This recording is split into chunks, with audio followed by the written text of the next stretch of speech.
Hello, I'm Ramie. And I'm Beth. And this is Brother Knows Quest, the podcast where I, your host, introduce my sister to the wonderful world of tabletop role-playing games. Beth, do you know what we're talking about today? I never do. I know. Well, I had been on Apocalypse World games, but since this just came out and I really like it, I wanted to kind of shove this one in between all those. We'll go on with those later. It is this, Beth. That's a duck. Dragonbane. Dragonbane from Free League Publishing. It was an older game, and they've decided to modernize it and release it in English. Let me tell you what it says on the back. In the oldest times, the world was ruled by dragons and demons. They were the primordial forces through which the world and its primeval matter was formed. They were opposing principles that made the world complete. Law and order versus chaos and madness. Dragons versus demons. It comes in a nice little box set. It's got a map, set of dice, treasure cards, initiative cards. Cards numbered 1 to 10 are how you do your initiative. It comes with little minis or cutouts. You have little cutout stands, so you have characters you can stand up or monsters. It comes with pre-made character sheets, some blank character sheets.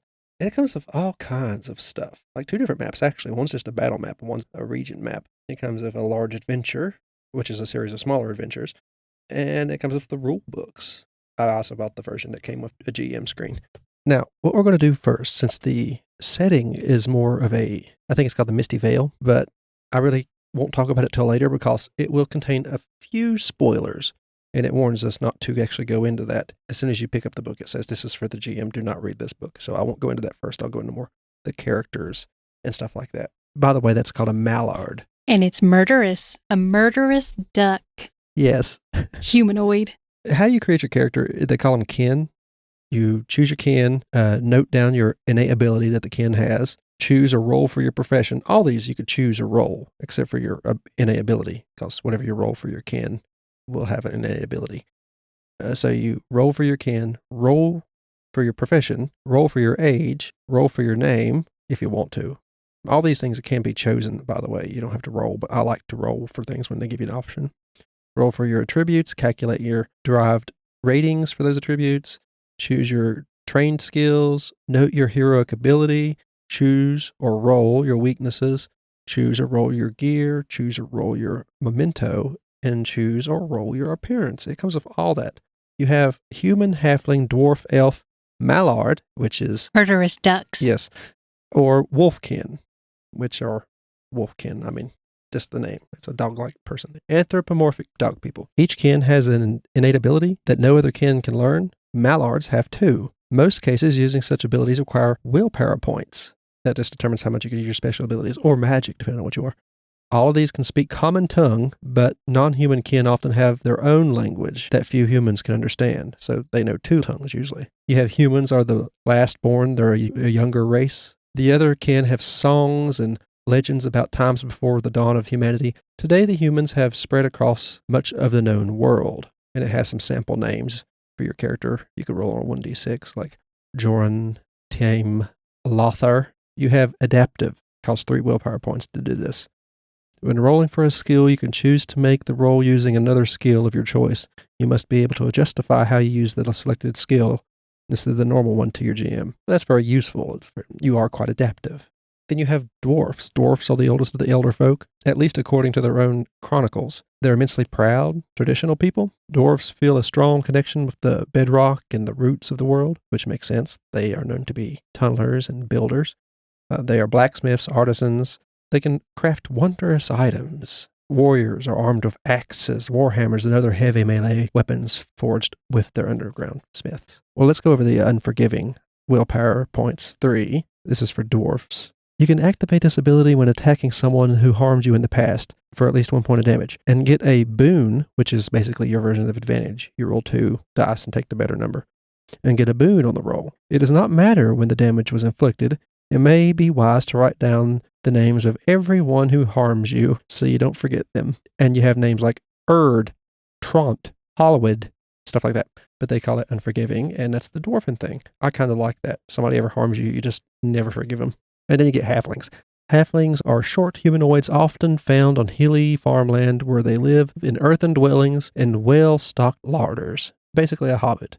But they can't say that. Halflings are neither warlike nor ambitious, but highly drawn to epic tales and beautiful songs from days long gone. I mean, they're pretty much hobbits. I don't know what else to say.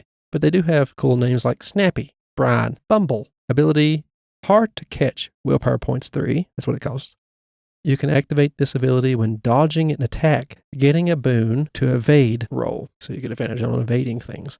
Elves. The elves are ancient kin that for eons have watched over the forest of the world. They're driven by more metaphysical concerns than the lust for gold and glory, often found in dwarves and humans. Includes many powerful warriors in their race, skills with both sword and bow. You get names like Elwinor. I'm not even going to try to pronounce some of these. And they have the ability Inner Peace, which costs no willpower points, apparently. As an elf, you can meditate deeply during a stretch of rest. You heal additional D6 HP and D6 will points. You can recover from additional conditions. You are completely unresponsive during the meditation and cannot be awakened, though. So that's pretty reliable. Kin. The Wolfkin. Wolfkin are the untamed fury of the wilds. A highly intelligent creature. They have an unfailing tendency to sink into thought, pondering the mysteries of the universe. Under the surface are ancient hunting instincts and unquenchable anger over past wrongs committed against the Wolfkin. They're usually armed mercenaries, mystics, and healers in human settlements. They have the hunting instincts,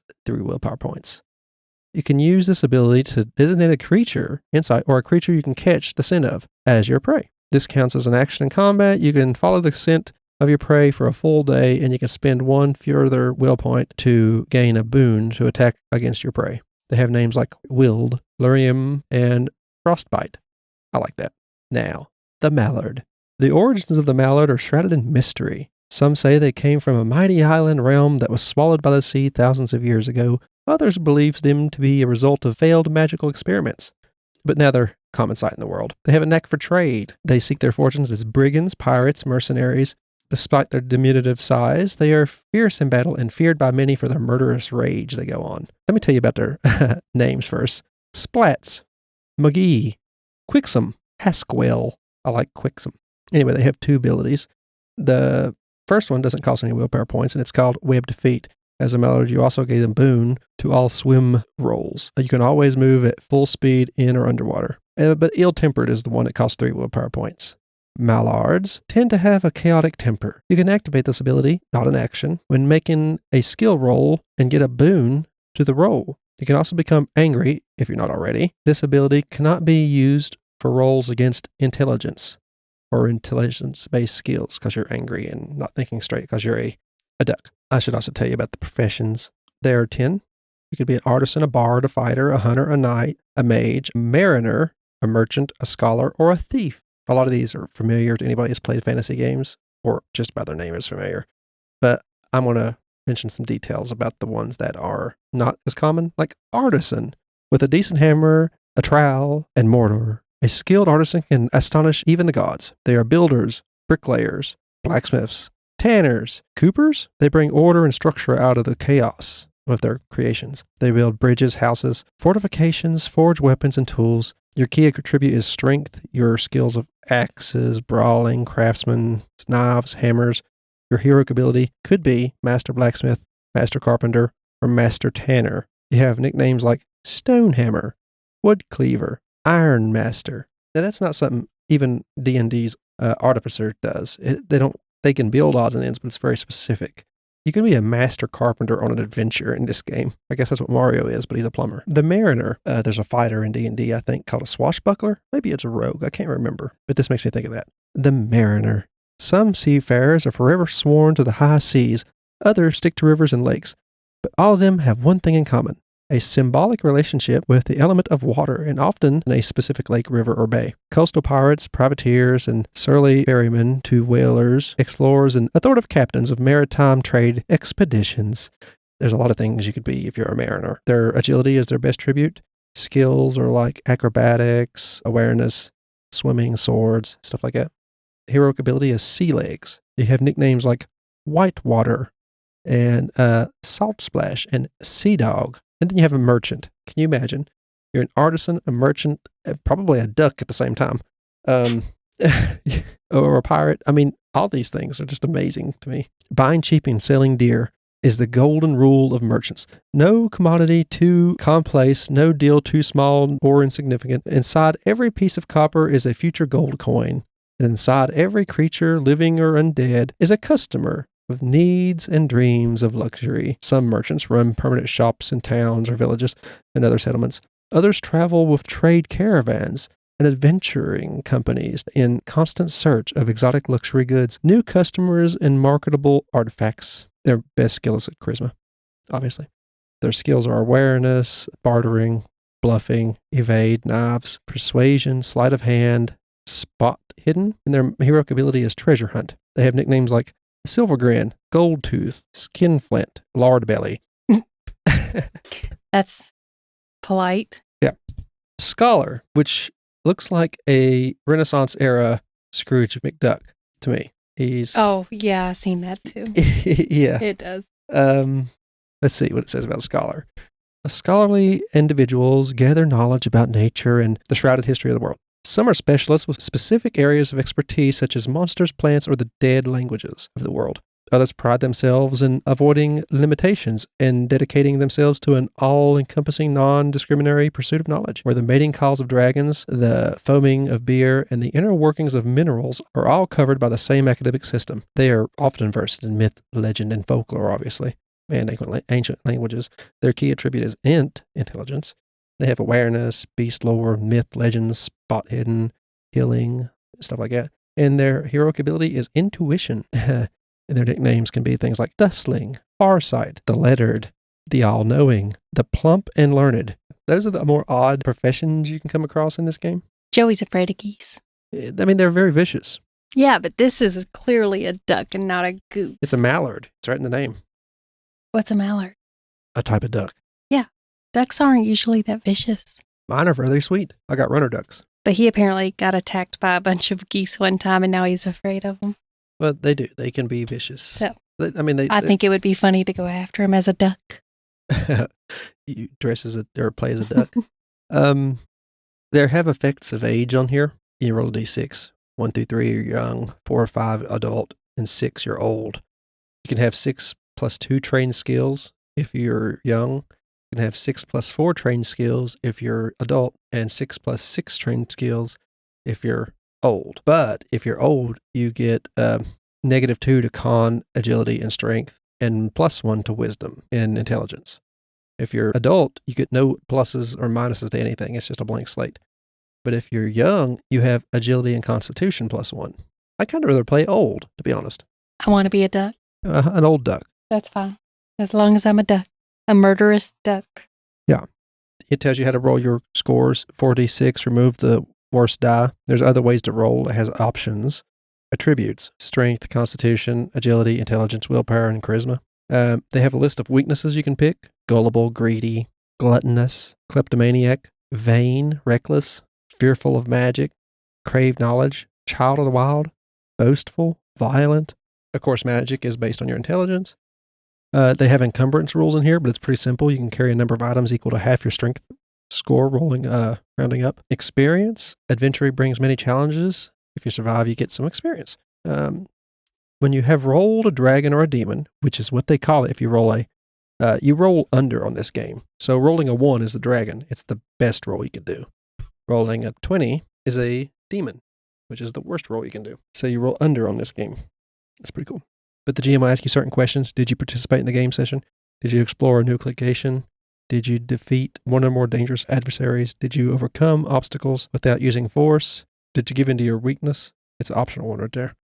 If you answer some of those questions or all of those questions, you get to mark experience. After placing your marks, roll a d20 for each of them, for each skill that you might have used. If a result exceeds your current skill level, it is increased by 1 up to a maximum of 18. You can have up to 18 in your skill level. You can also have a teacher teach you a new skill or make you better at one. You could get new heroic abilities during play through 2 different ways. When you increase a skill level to 18, you immediately gain a new heroic ability. After a grand heroic deed, the GM or the adventurer can reward you with a heroic ability. Or if you overcome one of your particular weaknesses that you have. Yeah, rolling a d20. Boons and banes, good and bad. You can get advantage or disadvantage. It's a big part of it. And I'd already talked about the dragons and demons. 1 is a dragon, 20 is a demon. You can push your roll to do a little bit better, but you can't push a demon. You'll never be able to re-roll that one. But if you do push your rolls, which basically means I'd like to do better at this, pretty much, you get certain weaknesses for a while. You get afflictions like exhausted, sickly, dazed. They all affect different things like angry is for intelligence. It's bad for that. Scared is bad for your will. You could also get help from others. Gives you a boon. Some of the heroic abilities they list is backstabbing, assassin, master chef, iron fist. Sounds pretty cool. You draw your initiative. Number 1 acts first. Number 2 acts second, and so on up to 10. You could choose to wait and pretty much trade your place with someone else if they want to go before. 10? Yeah, 1 to 10. As in 10 people are playing. That's if you have that many. But I was going to say, where do you find that many people that you even like? You have actions like dash, melee attack, obviously, ranged attack, parry, dodge. Parry requires a shield, and even if you parry or dodge, it takes your turn. So you have to decide, am I going to attack or am I going to dodge an attack coming at me this turn? And when you're done taking your turn, you flip your card over that tells you what initiative you had, so everybody knows you already win. Combat is dangerous because you can either defend or take the attack and make your own attack when your turn comes up. It's up to you, but you could do first aid, rally, persuade another character to at 0 hit points to keep them on in the fight, activate an ability, cast a spell, help someone. There's so many things you can do as an action, but you only get the one action. There's free actions like dropping to the ground or shouting a few words. If you roll a demon in combat, it has a d6 list of things that could happen. You drop your weapon at your feet, picking it up as an action, so you lose your dodge and your attack options. Expose yourself to the enemy. You cannot dodge or parry whatever's coming at you. Weapon cuts deep into an object and gets stuck. You accidentally toss your weapon 3d3 meters. You slam your weapon into something hard and damage it, or you hit yourself by mistake. Roll damage as usual. Yeah, special attacks, find the weak spot, topple someone over, grapple, disarm. So you can deliberately find a weak spot on something and attack that particular spot. And they go on to warn you again, your most precious resource is your action. Do you want to attack or wait? You might want to plan to see who's going to be hit next. So running away is not an option? It can be. Yeah. Oh, okay. That's my option. Yeah, that's in there. Demon roll in ranged combat. You drop your weapon at your feet. You run out of arrows. You hit a valuable or important item nearby. You break your weapon. You accidentally hit a random player character or NPC. You hit yourself by mistake. I've done that before. I shot an arrow at a tree and it ricocheted and hit me in the leg. I mean, that was in real life when I was a kid. You have critical hits, how you roll your damage, armor subtracts from the damage, survival and injuries. You get deep wounds, broken legs, broken arms. It has injury table. If you've been reduced to 0 hit points but survived, you risk a severe injury. You have to roll against your con. If you fail, you get one of the injury table rolls. You have prepared spells if you're a spellcaster. Metal don't normally react well to magic, so you shouldn't be wearing metal if you're doing that. Magical mishaps are really cool if you do badly on your magic roll. Another random spell of yours is activated. You vomit a frog the moment you try to tell a lie, and until you roll a 1 on a d4, it happens every day. You can't tell a lie without vomiting a frog. Any gold or silver you touch turns to dust unless you roll a 1 on a d4. Amnesia, you forget who you are and the other players are. The spell you cast also affects your friends. The spell backfires. You turn into an animal. It has a whole list of animals. You become one category younger. So you could become a baby if you're already young. You become 1 category older. Your magic attracts a demon. That's the worst thing that can happen. Bestiary, you have demons, dragons, ghosts, giants, spider, goblins, griffins, harpy, manticore, minotaur, orc, skeleton troll, white, vampire bats, common animals. It tells you a whole list on how to journey in here. It tells you how the weather and mishaps. I mean, this is travel rules better than I've ever seen in D&D. This is the part that might be a little bit spoilery, more of the setting. If you're a player, you might not want to hear this, but this is kind of just the history leading up to the mess. 1,000 years ago, a vile demon, Sathmog, came to our world. His prophet was a village priest named Azrael Koth. The demon whispered dark secrets to his ear until his magic grew so powerful that he could open a rift between the worlds and allow his dark master to take a physical form. With Koth as his herald, Sathmog proclaimed a demonic realm in the world of humans that lasted 2 centuries. It was a time of darkness and evil, one of incredibly rapid human expansion at the expense of elderkin, dwarves, elves, giants, and halflings. As time passed, the opposition to Sathmog grew until one day a young hero named Eledian managed to summon an ancient dragon charged with guarding the world from demonic influence. Mounted on dragonback with the elderkin as his allies, Eledian finally defeated the demon. Koth was captured, but since his master had made him immortal, Eledian's knights could not slay him, no matter how hard they tried. That would have been a sight to see. Instead, he was imprisoned in a crypt under an island in a lake in a remote valley, guarded by warriors, sentenced to remain at their post until the end of days. Sentenced? So they might have been bad people. Otherwise, ordered would have worked. Eldian founded a new empire. Worship of dragons and their cleansing fire was common. Elden folk grew weary of humanity's advance. Many left, so they traded, one cruel master for one they didn't care for. Eldian started to distrust and fear the dragons who had carried him to victory against Sethmog. To secure his power, the dragon emperor sacrificed part of his soul to forge Durum, a magical sword with power to slay dragons and demons alike. Finally, the humans would be free and independent of primeval beings. When Eldian eventually passed away, the sword was hidden in a crypt, as the dragon priests believed the weapon to be dangerous. Obviously, they worshipped dragons. After his death, a powerful struggle broke out between his sons, and the empire took a tyrannical turn. Who could have saw that coming? All protests against the Dragon Knight's rule were severely punished, and the realm was best by strife. Finally, the dragons turned their backs on the empire, which collapsed shortly thereafter. Savage orcs invaded much of the region, and humans were forced into exile. The story will lead up with the characters having to take on the vile cult leader from today, the Demon's Lord's assistant. It's a fairly large setting. It's got plenty of stuff in it. I love the lore. I'm pretty sure this guy's a lich, just by the cover art. I'm not sure. I've rattled on about this. Do you think you would like to play it, if nothing else, for a swashbuckling duck? Yeah, I want to be a murderous duck. Ill-tempered duck. I could be very good at being an ill-tempered duck. I know. I love the duck thing. That ain't the only reason I came to the game. I came to it because it's fairly simple to play. And I'm a big fan of simple games. As a longtime GM and DM, I like simple games. And I don't have to do any rolling in this. It's mostly the other players that roll. Like Cypher System, I love that. Wait a minute. Is this from that message that you sent me a picture? And it said something about webbed feet or here's... Yeah, okay. I completely forgot about it. And then I realized it said something about having a lesser brother, even though they were older. And I was like, oh, you're right. That is me. I may not have webbed feet, but I do have an ill temper, and I have a lesser brother. I don't remember. I didn't see that part. I just seen the webbed feet part. And the fact it was an assassin duck. And I said, Beth would like this. And then you pointed out the other stuff.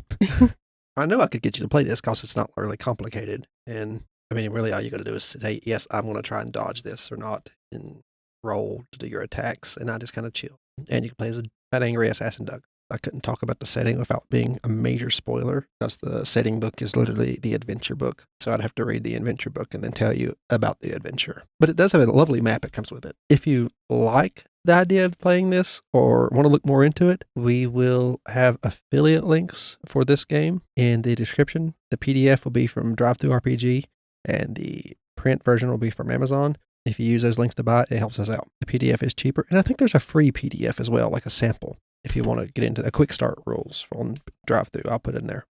These are all from Free League. I have a whole bunch more Free League stuff I'll cover eventually, but I'm going to go back to Apocalypse World Engine after this one. I just want to cover this because I liked it, and it just came out, and I just got it. We have a podcasting network called Gruesome Gaming Group. 3 podcasts in the network. This one and Leveling Duo. It's a podcast where me and my friend Dakota talk about video games that we really like, or ones that have just came out and we're just getting into and really want to talk about. Stuff like that. We also have Horrific History and Hauntings. It's exactly what it sounds like, but my sister tells me about horrific history or hauntings or both. I do more talking in that one because I have to come up with the topics and research it and tell it. We're also on YouTube now. In the description, there'll be a YouTube link to all of our podcasts. Or if you're watching it on YouTube, there'll also be the podcast website where you could just subscribe and listen from there if you'd rather do that.